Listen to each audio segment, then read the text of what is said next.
Welcome back, guys. I trust you've been staying safe. Now, there's a saying that the scorn of a woman is sometimes worse than hell itself. This is true to an extent in the case of some ladies, and even by extension, going beyond gender to people as a whole. I believe that everybody should be treated with respect, because if you offend people or if you disrespect people and treat them badly, sometimes, if you are fortunate, some of them would forgive you. Others may just rebuke you and leave it there. But trust you me, there are some people with whom, if you cross the line, they would go all out to exact vengeance on you and unleash hell on you. Now, that is the foundation of today's true crime story. And it involves a policewoman by name Caroline Kangogo. And this lady showed and epitomized the saying that the scorn of a woman is sometimes even worse than hell. Now, she was a police officer in Kenya, in East Africa. And this lady set out to do the unthinkable. Nobody saw this coming. And at the end of the day, in as much as what she did was wrong, I think that she also paved the way for valid questions to be asked about how women are treated at the workplace, and also about how women are treated in some parts of the African continent by some men. The whole story starts in 2021. Or better still, let's even take it back a bit to understand the genesis of Caroline Kangogo as the police officer. Who is she? And when did she start evolving to the point that everything will come to a head in 2021? So we go back. Now, Caroline Kangogo was 34 years old and was married to a senior police officer by name Richard Kipkiru Ngenu, with whom they had two kids, a boy and a girl, aged 11 and 8 years old respectively. So it seemed like this was good. You are married, you have kids, you are with your husband. Beautiful. Now, in 2008, Caroline Kangogo joined the National Police Service. So her husband was already a senior police officer, and she managed to join in 2008. And while she joined, she underwent her initial training before starting her official duties in 2009. So officially, Caroline Kangogo kicked off her police official duties in 2009. Now, over the period, she would work at several police training schools and several police stations as well. She would end up getting to 2015, where she would then be attached to a police station at Nakuru. Now, when she got to this police station, she was attached to the anti-crime unit. And by this time, she was top-notch. If you are familiar with the work of the police, especially with the anti-crime unit or the anti-crime unit, you would appreciate that these guys, they are the creme de la creme of the police. They are one of the units in the police who are really top tier. So you would expect that Caroline Kangogo knew her way around in terms of how to evade, how to scheme, how to fire, and how to do all the things required for her to be an effective police officer in that particular unit. And it was at this time that Caroline Kangogo would unleash her revenge on some people who apparently are alleged to have done her some wrong. Now, what did she do? First of all, Caroline Kangogo at this time had broken up with her husband, but the kids were in his custody. It is alleged that Caroline Kangogo loved alcohol and she was a bit carefree. So to this extent, it's alleged that Caroline Kangogo had some male counterparts because she had divorced her husband. So she had some male counterparts, one of them being a man called John Ogweno and another being Peter Indigwa. It turns out that these men allegedly were not treating Caroline Kangogo well. Now, I believe that the divorce had an impact on her. I believe she wasn't fulfilled. I believe she felt betrayed, and especially in some parts of Africa, if you even divorce, you are tagged as a failure, especially for the women. That is a stance personally I don't agree with, especially depending on how the divorce came about. But in this case, it seemed Caroline Kangogo had suffered a very terrible fate because it's alleged her husband had actually sold a story about her to her dad and her brothers, and they had believed. So it was as though she had disappointed her family and all. It's not yet determined whether this was the reason why she took to alcohol, but then it's alleged that she was really heavy on the alcohol and she resorted to seeking company from males. I don't know if that was her way of filling the void or whatever, but then these two particular men became very prevalent in her life, John Ogweno and Peter Indigwa. Now, whilst with the anti-crime unit in 2015, Caroline Kangogo set out to avenge herself. Per this, I'm sure most of you are expecting that her vengeance will start with her husband.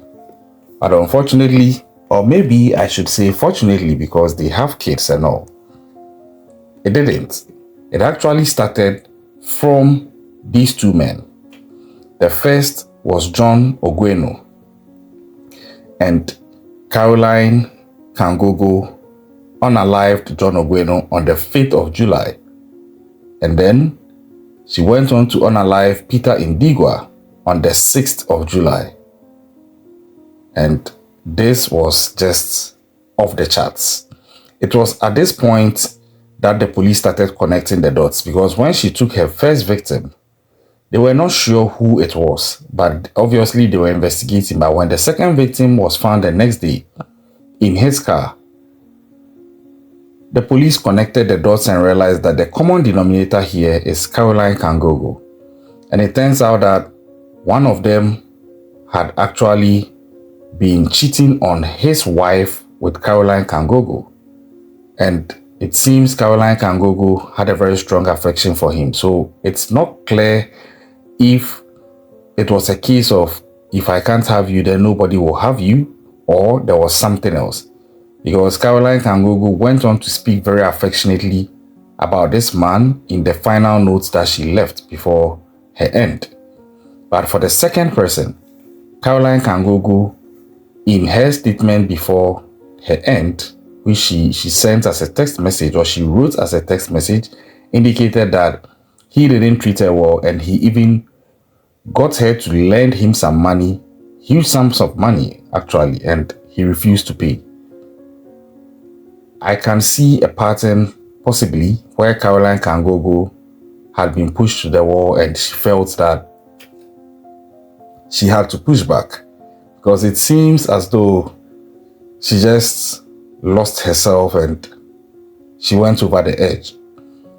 Now the police were on her trail, and this is where her training became an asset to her, because she knew their tactics. She could preempt what they were going to do.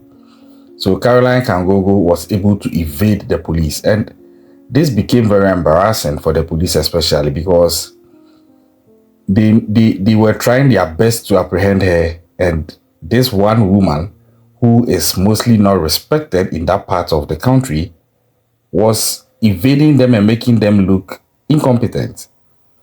And in addition to that, it was also believed that Caroline Kangogo was also in possession of the firearm of one of the people that she unalived, because one of them was her colleague, a police officer, her own colleague. So it became difficult for them. And this cat and mouse game persisted for some time between her own police colleagues, and herself. Now, it turns out that Caroline Kangogo was not done because she set her sights on her husband, or let me say her ex-husband. But then, at a point in time, she changed her mind. This will become apparent in the notes that she left on her phone, which was found after her end. She decided that she would spare her husband because they had kids and somebody needed to be around to take care of the kids. I don't know. Well, I think that was her motherly instinct giving her some clarity or some common sense in the midst of that chaotic thinking and analysis. But then, how did the end of Caroline Kangogo come about? So, this is where it becomes strange once again. With all this search, Caroline Kangogo's family house was one of the targets because usually if people are on the run, it's expected they may want to try visiting their family members. So police had actually set up shop at her family home.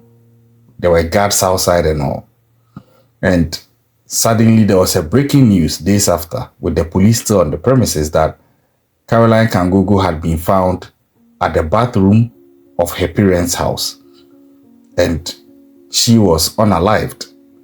She had been found unalived in that bathroom actually. And the cause of the unaliving was a GSW to the head. And she had the GUN in her hand.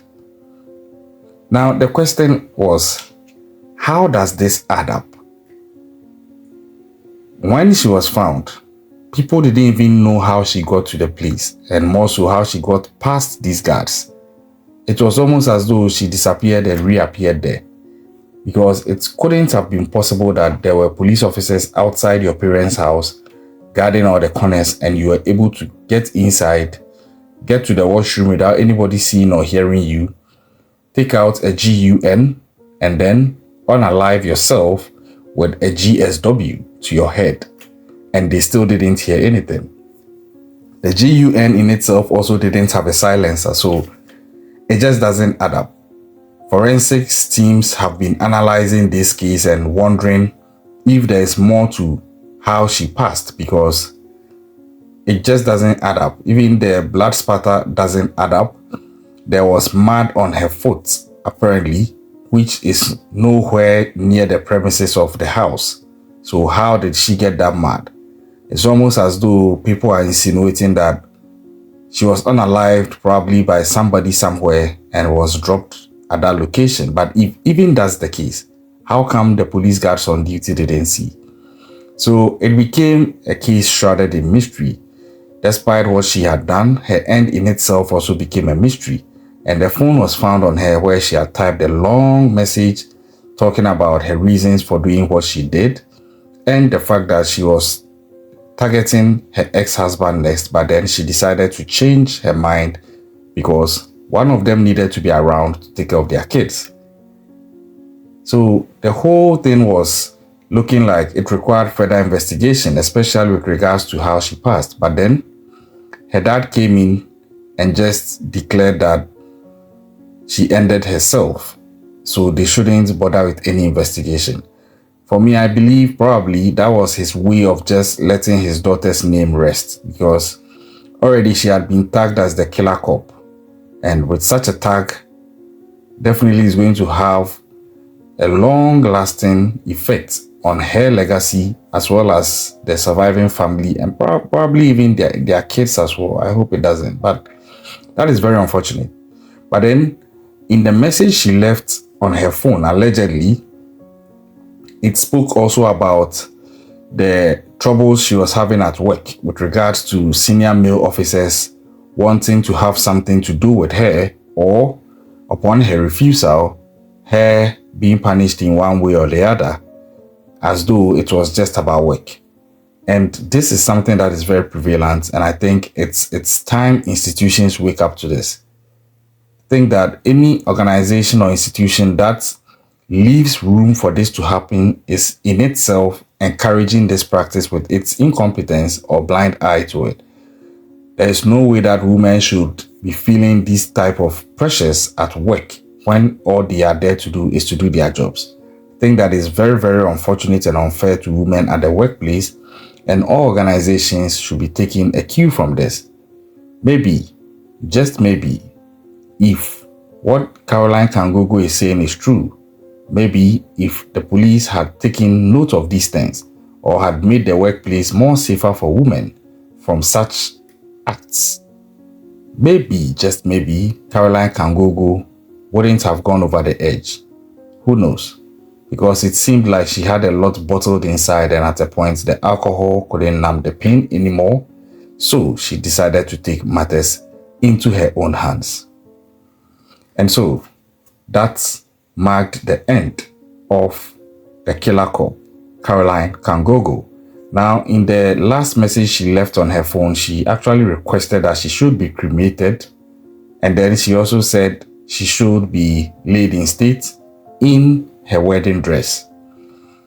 But unfortunately, she wasn't cremated. She was buried in a coffin. I don't know if they gave her the wedding dress, but I feel that this was a woman who had unresolved emotional issues, and probably her mental health was not the best. And this also brings us to the issue of mental health, where I believe that not just the ladies, but everybody, both male and female, are dealing with things sometimes which is affecting their mental health. Now, if you are watching this video, please make it your business to ensure that you are positively affecting the mental health of the people that you engage with. It's very important. If you refuse to do it, or if you overlook it, you might be the final straw that breaks the camel's back for someone's mental health. Let me know what you think about this case. Is there anything else you think that might have driven Caroline Kangogo over the edge? Do you even believe she was driven over the edge? Or you think that she's just the killer cop who went crazy and berserk and decided to take out some people she had an issue with? Or you believe that she had an emotional breakdown, a mental health meltdown, and she went overboard? Let's have a conversation in the comment section. Subscribe to the channel if you are yet to do so. Turn on post notifications. Our target for this year is to hit 5,000 subscribers. Help us in any way you can. We would appreciate it. Stay safe out there. I'll catch you on the next one.